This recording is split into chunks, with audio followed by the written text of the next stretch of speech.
Hello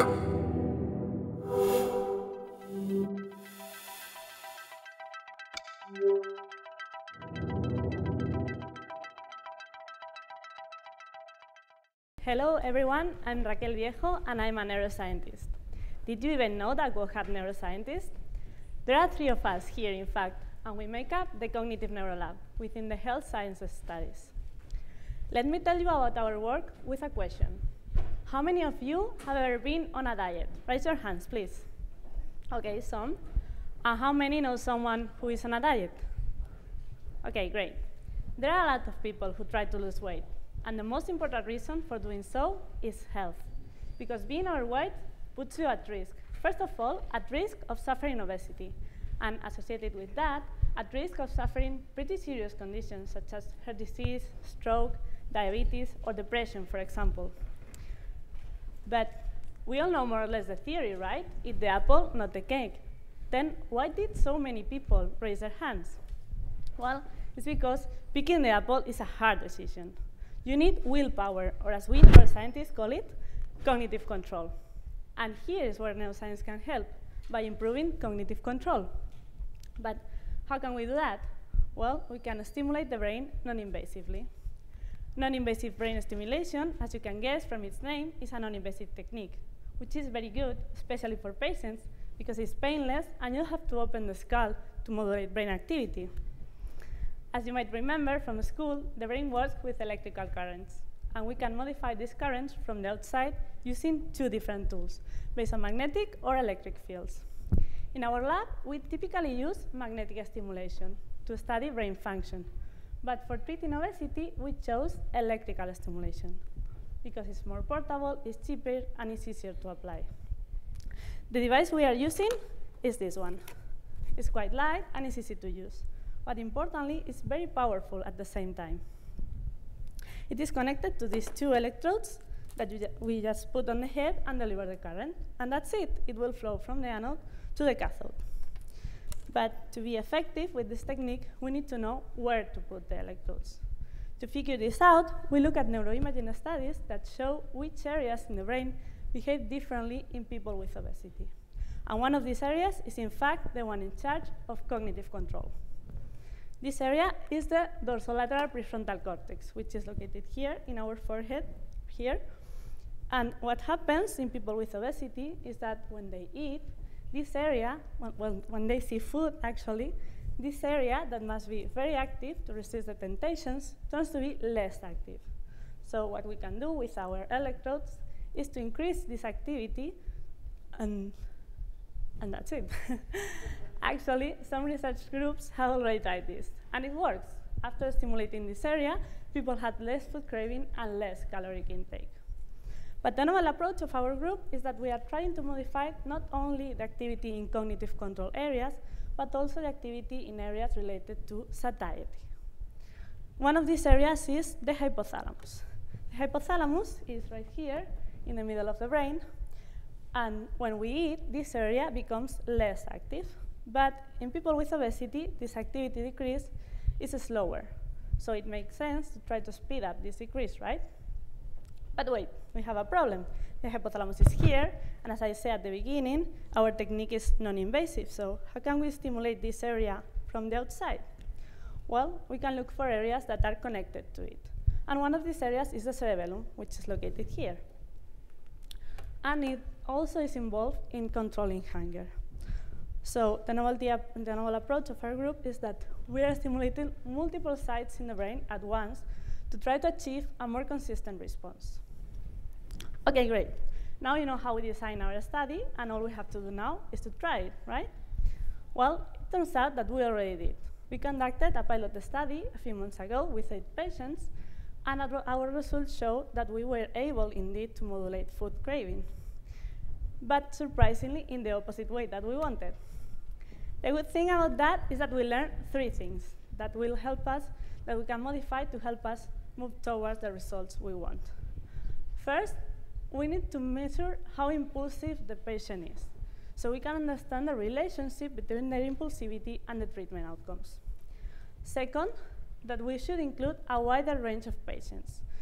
because we only look at patients with mild obesity, and it's possible that more severe patients will have a stronger response to the treatment. And third, we realize a better place to position the electrodes. We will stimulate the medial portion of the cerebellum instead of the right part, because it seems to be more involved in hunger responses. We hope that these three things will help us improve our results. But can it be so easy? You just put some electrodes, stimulate the brain, and that's it? People stop eating? Of course not. This is not magic. This is not a miracle or the cure for obesity. First of all, to have long-term results, we need more than one session. A treatment, which is our final goal, would consist on daily sessions of stimulation for 20 minutes over the span of 2 weeks. And also, obesity has many contributing factors, such as genetics, lifestyle, environment. Similarly, for treating obesity, we will need multiple interventions.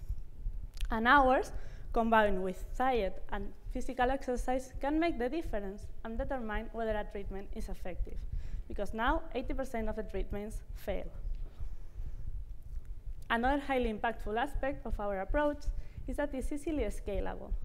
What I mean is that almost every clinic can have this device, and with the right specialized training, many healthcare professionals can provide this intervention as a complement for conventional treatments. Lastly, this project isn't just about obesity, but in a sense, it's about learning how to design interventions for other diseases as well, because cognitive control is a central aspect of human behavior. As I said at the beginning, we are only 3 neuroscientists at the work, but we are very lucky to have a great team in which we can count on nutritionists, physicians, and biologists from the Work Health Science Studies, and also from Clínica Sagrada Familia and the Harvard Medical School. Thank you very much.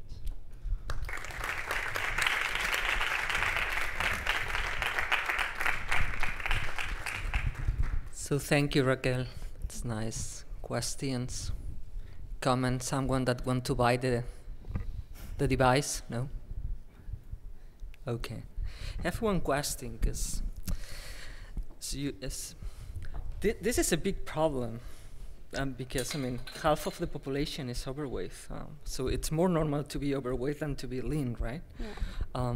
But we all know the theory, which is eat less, exercise more, and as you say, 80% of the people who engage on a diet fails on the long term. So I understand what you expect is that with this kind of interventions, you make people more able to follow a diet, or is that the final outcome? Yeah, actually, this is what we expect, that we are modifying these circuits in the brain that are altered in these people, so they can engage more easily in the diet, and they can have a more permanent results of the diet, because it's not only that they fail, but that they gain, maybe they lose weight at the beginning, but then they gain it again. So we hope that with this treatment, they will be more able to modify this behavior, this eating behavior, and keep going with the diet and the physical exercise. Good. Okay. That's it. There. Hey, thanks for your participation. You're doing good. Okay.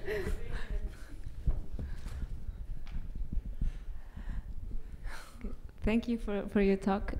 I'm curious to know, you said that you tested your method, yeah, and that you obtained the contrary results that, yeah, you were expecting. So people were eating more and having more cravings than before. Do you understand why, and do you know how to solve it? We're not sure why this happened. Well, we only did one session. It was not a treatment, so people was not eating more. They just had more hunger after the session. So we think that, as I said before, that we should modify the placement of the electrodes and also measure the impulsivity, because maybe this treatment is useful for people with more impulsivity, but not for our patients in our pilot study, which maybe were not very impulsive in their eating behavior. I have another question. Thanks. Very intriguing and fascinating, your research. And related with two things. The first one is about also the experiment, and it was an homogeneous result. I mean, the opposite is going in the in the whole sample, or it was very variance and the media? There were some variation. There were only 8 patients, so there is not a lot of information yet. So it was a pattern? It was a pattern. If you make the mean of the results, they were more hungry in some mean, but there's some patients that were hungry and some others that didn't. So it was based in statistics?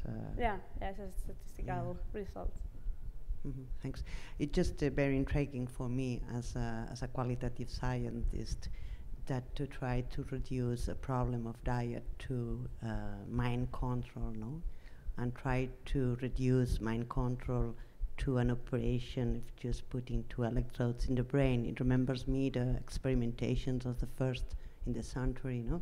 I mean, this is a very intriguing research as an humanist, no? Research relating with ethics aspects, and also not only with ethics, but to reduce the complexity of the human brain and to think that all the human brains are the same because they have the same physical appearance or the same physical, they are the same objects. But I have heard that other studies say that no brain is the same from each person has a different brain composition. So maybe how do you think, how do you feel, and how do you think about these questions? Actually, that happens with this technique. We see that depending on the structure and the function of the brain, we can see different outcomes of the same treatment. So that's why we are looking for the impulsivity, and we are also trying to make some neuroimaging to see if a specific activation pattern is related to a better outcome to the treatment. So maybe this just will be suitable for some specific kind of patients that have a specific activation pattern in the brain. So we will see. We are only in the first step. If I may add something, because sorry, probably I'm not here to answer questions, right? But I can avoid it, because you raised a very interesting point, and is that it happens the same with medicine in general. That we're not the same from a biological point of view, right? And we are still trying to use the same methods and approaches to everybody. That's why the future is personalized medicine, and probably is what she is saying. Let's try to identify whose patients are able to get advantage of this particular approach, and because we talk about obesity, but it's not obesity the condition. We have obese patients that they are completely different one from the other. So that's an excellent point. I think that we should conduct transdisciplinary research, because that kind of approaches make us progress, right? And this is also a very good thing about this device, that we can try different approaches and put the electrodes in different points and different intensities of the current to try to adjust the treatment to the patient, which is better than a drug. You just give the drug and you know what happens. Here we have like more control over this. Okay, thank you so much.